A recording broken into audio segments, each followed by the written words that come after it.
breaking news here on CNN Philippines. A magnitude 6.5 earthquake hits Cataingan, Masbate early this morning. Thousands of people have fled their homes in the Philippines, seeking safer ground away from the danger zone of a possible volcanic eruption. So Maxie, it's another quarter-mile wide tornado. It's a quarter-mile wide, maybe a half-mile wide. Maxie tornado. There's the power flashes. Searchers are digging down through the equivalent of several stories of mud and debris. They're trying to reach buildings buried in last weekend's massive landslide. This is probably one of the top 12, so the top dozen of all storms ever seen on this planet.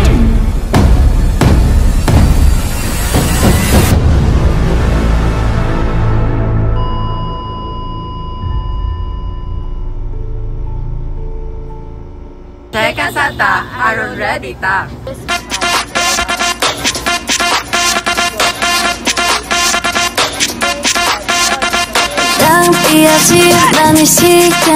My name is Giselle Abelgas. I am Chloe Babe C. Inda. I am Jean-Paul P. Fon.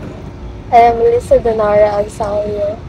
We are first year political science students. So, what is DRR or disaster risk reduction? According to my research, DRR or disaster risk reduction is the proactive process of preventing new and reducing existing risks from hazards to strengthen resilience and to achieve sustainable development. So, guys, I want to hear your insights about DRR. Okay. So the DRR, based on my research also, they are aiming to prevent the disaster risk.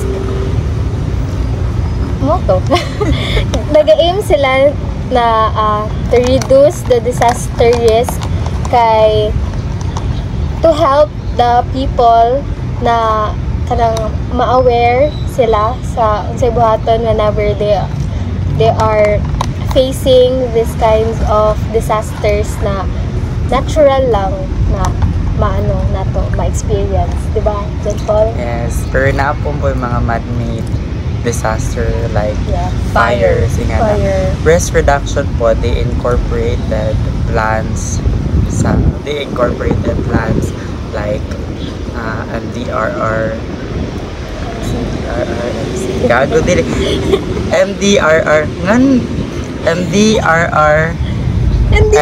plan or municipal disaster risk reduction plan. Isa itong local plan sa isang municipality. Meron ding NDRR MP, which is the national plan na dyan, like the national plan for the Philippines. Now, the components of this plan is information dissemination, seminars, symposium, fire drills, building inspection, and so on.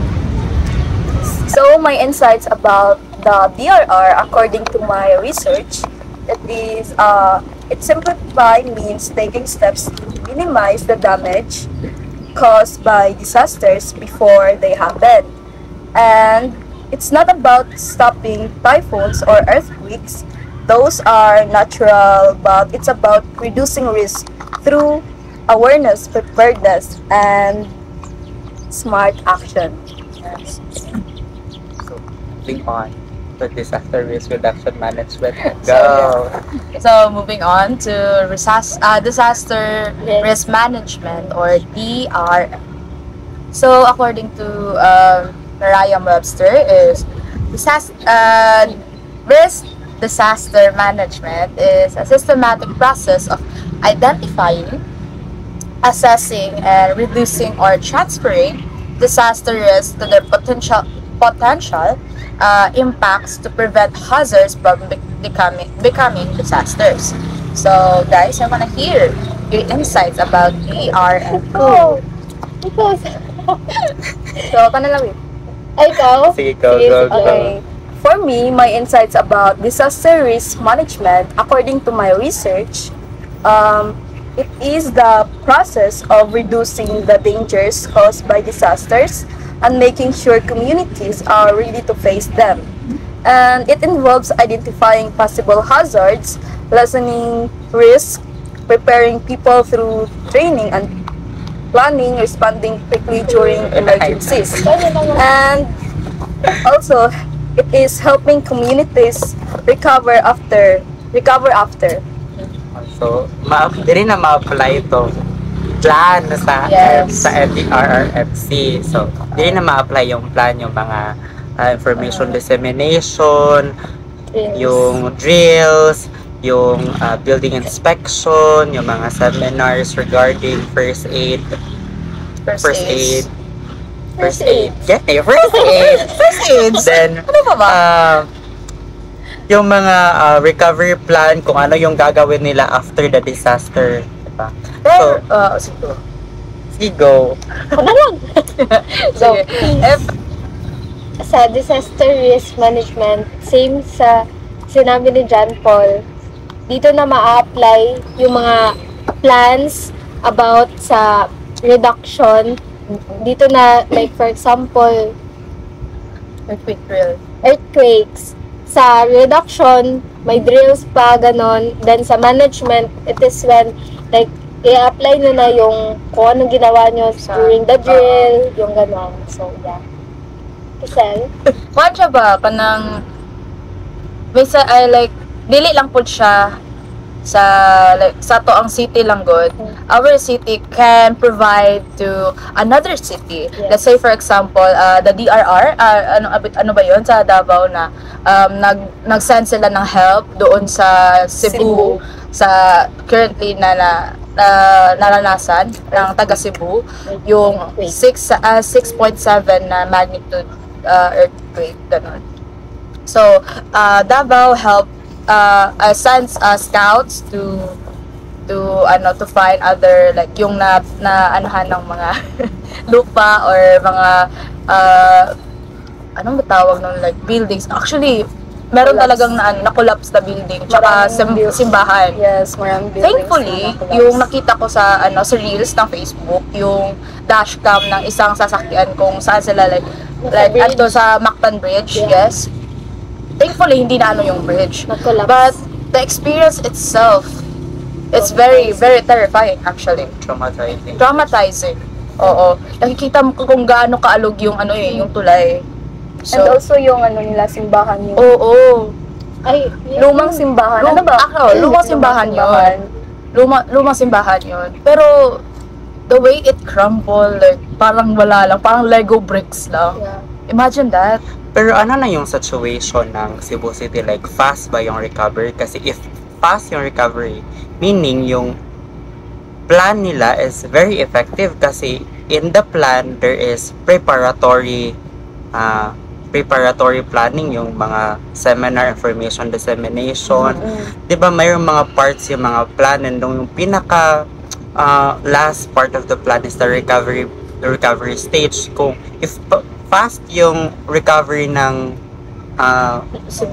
Cebu, meaning effective yung DRR nila, yung plan na MDRR plan nila. Pero if hindi fast yung recovery, dyan na dapat i-enhance yung plan nila. Pero as far as I know is that Cebu is currently naghahanap pa sila ng mga like help to other parts of the country kasi nga as far as I know is yung Davao lang yung nag-send ng help sa paghahanap ng mga unang nag-send ng help actually. Naghahanap ng mga dead bodies. Okay, trigger warning. Dead bodies. Actually. Maraming namatay. Unexpected kasi yung may nakita ko news recently lang while scrolling on Facebook. May nakita akong what we call this on October 1 man siguro to, yung kahapon lang or October 30 I think. October 30? September 30 pala. September 30. May mga what we call this ano ito? Survivors Yeah. na natutulog lang sa plastic bags. Oh, yes. Plastic bags. So, Cebu, ano na? Or hindi. Hindi kasi. Kasi, Siguro hindi din fast yung like yung plan hindi yung fast yung response nila kasi malayo 'di ba yung ano yung place na naapektuhan ng Bugo City. o si 'di ba? Malayo siya sa center ng Cebu kasi northern Cebu siya. kasi siya then Tapos malapit pa sa dagat.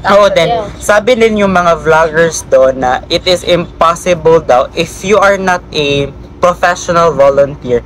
Huwag ka na lang daw pumunta doon kasi napakahirap talaga. Napakahirap pumunta doon. And then may maraming mga aftershocks pa rin silang nararamdaman. So that's why yung iba ina-advise na if you are not a professional volunteer, ibigay mo na lang yung gusto mong ibigay sa mga professional volunteer or mag-volunteer ka na lang mag-repack sa sentro talaga ng Cebu City and let the professionals handle the rest. Yeah. Kasi pero I was like you know, the makabayanihan ng isang Pilipino. Kasi nga, 'di ba? Kahit ang iba is ang layo sa Cebu, ang layo doon sa Bugo City where the center of the earthquake is, kahit hindi sila like professionals, is they pack some goods, ganon, tapos sending help like by money or by support, canned goods, extra clothes, kasi nga yung iba is natutulog, yes, as John Paul said, it is true, yung iba is natutulog na lang sa plastic kasi nga yung evacuation center nila is super packed talaga. Tapos inuuna yung mga bata and mga seniors tsaka yung mga pregnant, ganon. So gusto nyo makita nyo, so tingnan nyo lang here. Tingnan nyo lang here. Magpunta lang tayo ng here. Magpunta lang tayo para masabihan credible talaga yung sources ng news namin. Baka sabihin nyo gawa-gawa yan lang yun. No. Hindi yun gawa-gawa. We've researched it, guys. Kami nag-atog Cebu. Pumunta talaga kami ng Cebu. Di, yung helicopter ko kasi. Helicopter. Just kaya yarn. Sige, so, yes guys, that is all about DRR and DRM. So, see you guys later or soon, siguro. Yeah, bye-bye guys! Thank you. Arigato.